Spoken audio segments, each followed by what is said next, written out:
चुनाव की तारीखों के ऐलान हो चुके। राजस्थान के विधानसभा चुनाव की तैयारियों में हर एक राजनीतिक दल जुट चुका है। जानकारी दे दें कि चुनाव आयोग की तरफ से जब से 5 राज्यों के विधानसभा चुनाव की तारीखों का ऐलान किया गया है, तब से राजस्थान के साथ साथ 4 अन्य राज्यों में भी सियासी सरगर्मियां तेज है। मध्य प्रदेश, राजस्थान, तेलंगाना, छत्तीसगढ़ और मिजोरम में इन दिनों सियासी हड़कंप मचा हुआ है। सभी राजनीतिक दल अपने प्रत्याशियों को उतारते हुए नजर आ रहे हैं और ऐसे में देखा जाए तो आरोप प्रत्यारोप का सिलसिला भी जारी है। जीत का दावा करते हुए देखे जा रहे हैं। रुख किया जाए राजस्थान की सियासत की तरफ तो राजस्थान में भी हर एक राजनीतिक दल अपने प्रत्याशियों को मैदान में उतार रहा है और ऐसे में देखा जाए तो चर्चा का विषय बने हुए हैं लगातार आरएलपी प्रमुख और नागौर से सांसद हनुमान बेनीवाल। नमस्कार, मैं प्रांशी राठौर और आप देख रहे हैं नेक्स्ट 9 न्यूज। स्वागत है आपका हमारे स्पेशल प्रोग्राम बड़ी हस्ती में, जिसमें आज हम चर्चा करेंगे। आज हम जानकारी देंगे आपको हनुमान बेनीवाल के बारे में। हनुमान बेनीवाल जो बीजेपी खेमे को चुनौती दे रहे हैं और साथ ही साथ कांग्रेस को भी, जो इस वक्त सत्ता में है। लेकिन देखा जाए तो यहाँ पर हनुमान बेनीवाल की राजनीतिक भिड़ंत नजर आ रही है ओसिया से विधायक दिव्या मदेरणा के साथ। दिव्या मदेरणा पर वह कई बार तंज कसते हुए देखे गए हैं और देखा गया है साफ तौर पर कि किस तरीके से दिव्या मदेरणा भी उन पर पलटवार करती हुई नजर आई है। तो सबसे पहले आपको एक रिपोर्ट दिखाते हैं किस तरीके से दिव्या मदेरणा और हनुमान बेनीवाल के बीच सियासी जंग देखने को मिली है। सुनिए जरा। राजस्थान के विधानसभा चुनाव जैसे जैसे नजदीक आ रहे हैं, वैसे वैसे ही सियासी सरगर्मियां और भी तेज होती जा रही है। राजस्थान में इन दिनों आरोप प्रत्यारोप का सिलसिला जारी है। वहीं तमाम नेता पाला बदलते हुए भी देखे जा रहे हैं।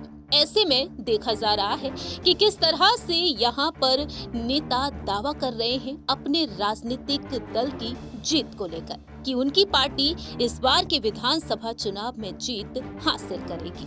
इस लिस्ट में नाम शामिल है राष्ट्रीय लोकतांत्रिक पार्टी के प्रमुख नागौर सांसद हनुमान बेनीवाल का। हनुमान बेनीवाल जो लगातार बीजेपी और कांग्रेस खेमे को चुनौती दे रहे हैं, जो लगातार डंके की चोट पर जीत का दावा करती हुई नजर आ रही हैं। हनुमान बेनीवाल जो कई बार निशाना साध चुके हैं कांग्रेस से महिला विधायिका ओसिया से विधायक दिव्या मदेरणा पर। जानकारी दे दें कि हनुमान बेनीवाल ने कुछ दिनों पहले ही दिव्या मदेरणा पर निशाना साधा और उनका बिना नाम लिए कहा था कि मेरी सरकार आई तो कईयों के हाथ पीले करवा दूंगा। समाज के लोगों का ध्यान तो रखना ही पड़ेगा। उनका कहना साफ तौर पर रहा यहाँ पर दिव्या मदेरणा को लेकर। जानकारी दे दें कि दिव्या मदेरणा और हनुमान बेनीवाल दोनों ही राजस्थान के जाट समाज से ताल्लुक रखते हैं और दोनों अक्सर एक दूसरे पर हमला बोलते हुए नजर आते हैं। बेनीवाल के सीडी वाले बयान पर विधायक दिव्या मदेरणा ने भी पलटवार किया। उनका कहना रहा कि आपकी ओछी और असभ्य भाषा के भाषण जब आपकी बेटी 20 बरस की होगी तब सुनेंगी तो उस पर क्या बीतेगी। आज तो आप समाज की बेटी के खिलाफ निम्न स्तर की भाषा से कटाक्ष कर रही हैं। दिव्या मदेरणा ने इस तरह से हनुमान बेनीवाल पर हमला बोला था। लेकिन दूसरी ही तरफ आपको ये भी जानकारी दे दें कि अपने एक इंटरव्यू में दिव्या मदेरणा ने हनुमान बेनीवाल को लेकर तमाम बातें भी कही थी। जब उनसे पूछा गया कि हनुमान बेनीवाल ने आपके क्षेत्र में सभाएं की, आप नागौर जाएंगी क्या? उनका कहना रहा कि मेरे एरिया में उनका कोई इफेक्ट नहीं है। मैं चुनौती देती हूँ कि वे अपना प्रत्याशी मेरे सामने उतारें। वे अपना प्रत्याशी उतारेंगे नहीं, फिर कहेंगे माँ बेटियां मेरे पास रोने आई थी, मैं और मेरी माँ कभी इनसे मिलने नहीं गए। मैं कहीं भी चुनौती को तैयार हूँ और खीवसर व नागौर में मेरे परिवार की जड़ें हैं। वहाँ 25 गांव में मेरी रिश्तेदारी है। जाकर कहूंगी कि आपकी बेटी चुनाव लड़ रही है ओसिया से।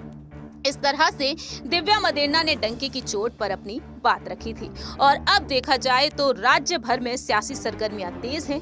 हनुमान बेनीवाल ने साफ तौर पर चुनौती दी कि वह ओसिया से दिव्या मदेरणा को चुनौती दे सकते हैं, वह भी ओसिया से चुनाव लड़ सकते हैं। तो फिलहाल देखा जाए दिव्या मदेरणा को एक बार फिर से कांग्रेस ने ओसिया से ही मैदान में उतारा है। पहली लिस्ट कांग्रेस की तरफ से जारी की जा चुकी है। अब हनुमान बेनीवाल ओसिया से चुनाव लड़ते हैं या फिर नहीं, ये वक्त के साथ साथ ही पता चलेगा। आपने सुना कि किस तरीके से दिव्या मदेरणा और हनुमान बेनीवाल के बीच यहाँ पर सियासी भिड़ंत नजर आई। वहीं दूसरी ही तरफ देखा गया है कि किस तरीके से यहाँ पर हनुमान बेनीवाल कई दावे कर रहे हैं और जीत का दावा वह लगातार कर रहे हैं।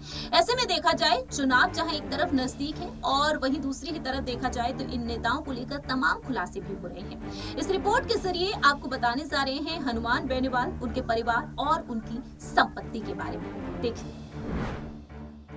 नागौर सांसद और राष्ट्रीय लोकतांत्रिक पार्टी के सुप्रीमो हनुमान बेनीवाल लगातार चुनौतियां दे रहे हैं भारतीय जनता पार्टी और कांग्रेस पार्टी को। वह राज्य में कई विधानसभा सीटों पर जीत को लेकर दावा कर रहे हैं और इसी बीच बेनीवाल को लेकर तमाम खुलासे भी हो रहे हैं। जानकारी दे दें कि हनुमान बेनीवाल जो एक सादगी भरा जीवन जीते हैं, अब तक कहीं से भी ऐसा कोई स्रोत नहीं मिला है जिससे कि ज्ञात हो सके कि उनके पास अचल संपत्ति है या नहीं।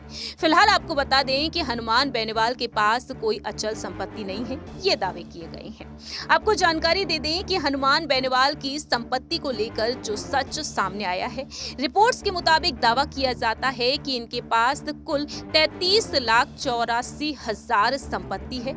वहीं इनकी सारी संपत्ति इनके राजनीतिक जीवन और पैतृक व्यवसाय कृषि से प्राप्त की गई है, ये दावे किए जाते हैं। बेनीवाल की संपत्ति किसी अन्य उत्तरदायी के पास भी नहीं है। बेनीवाल खुद अपनी संपत्ति के उत्तरदायी हैं। जानकारी दे दें यहाँ पर उनके कार कलेक्शन के बारे में। जी हाँ, हनुमान बेनीवाल के पास एकमात्र फॉर्च्यूनर गाड़ी है जिसे बेनीवाल ने 2013 के विधानसभा चुनाव से पहले खरीदा था। 2013 से लेकर अब तक बेनीवाल अपनी इसी गाड़ी से सफर करते चले आ रहे हैं। बता दें आपको कि उनकी सबसे पसंदीदा गाड़ी है फॉर्च्यूनर। वहीं बेनीवाल ने अपनी फॉर्च्यूनर के आगे जगदम्बा लिख रखा है। हनुमान बेनीवाल के राजनीतिक करियर पर रुक किया जाए तो आपको बता दें 2008 में पहली बार भाजपा से विधायक बने और विधानसभा तक पहुंचे। 2019 में एनडीए सहयोग से यहां पर वह सांसद बने और संसद भवन तक पहुंचे थे। जानकारी दे दें कि बीजेपी के साथ आरएलपी का गठबंधन हुआ और तब ये सांसद बने और संसद भवन तक पहुंचे। वहीं हनुमान बेनीवाल अब तक 3 बार विधायक बन चुके हैं। पहली बार 2008 में, दूसरी बार 2013 में और 2018 में भी ये विधायक बन चुके हैं। और अब देखा जाए तो हनुमान बेनीवाल एक बार फिर से चुनावी कमान को लेकर यहाँ पर कमर कस चुके हैं और वह दावा कर रहे हैं जीत का। जानकारी दे दें कि हनुमान बेनीवाल को लेकर जो संपत्ति का खुलासा हुआ है, ये रिपोर्ट्स के मुताबिक दावा किया गया है। वहीं दूसरी ही तरफ आपको ये भी बता दें कि हनुमान बेनीवाल अपने परिवार के साथ एक आलीशान घर में रहते हैं। हनुमान बेनीवाल का जन्म 2 मार्च रिपीट। जानकारी के लिए आपको बता दें कि हनुमान बेनीवाल का जन्म 1972 में 2 मार्च के दिन नागौर जिले में हुआ है। हनुमान बेनीवाल 1993 में राजस्थान विश्वविद्यालय से कला स्नातक की उपाधि प्राप्त किए, तो वहीं 1998 में हनुमान बेनीवाल ने एलएलबी कंप्लीट किया। 9 दिसंबर 2009 को कनिका बेनीवाल के साथ ये शादी के बंधन में बंध गए और आज हनुमान बेनीवाल की एक बेटी है, एक बेटा है और अपने पूरे ही परिवार के साथ वह खुशहाल जिंदगी बिता रही हैं। आपने देखा कि किस तरीके से हनुमान बेनीवाल यहाँ पर चर्चा का विषय बने हुए हैं और देखने वाली बात ये होगी कि इस बार राजस्थान की 200 विधानसभा सीटों में से क्या यहाँ पर आरएलपी कुछ सीटों पर जीत हासिल करती हुई नजर आएगी या फिर नहीं, ये देखना काफी ज्यादा दिलचस्प होने वाला है। क्योंकि यहाँ पर कांग्रेस पार्टी जो 2018 में चुनाव लड़ी, जीत हासिल करके दिखाई और एक बार फिर से जीत हासिल करने का दावा कर रही है। दूसरी ही तरफ देखा जाए तो भारतीय जनता पार्टी की तरफ से दावा किया गया है कि पीएम मोदी के चेहरे पर बीजेपी चुनाव लड़ेगी।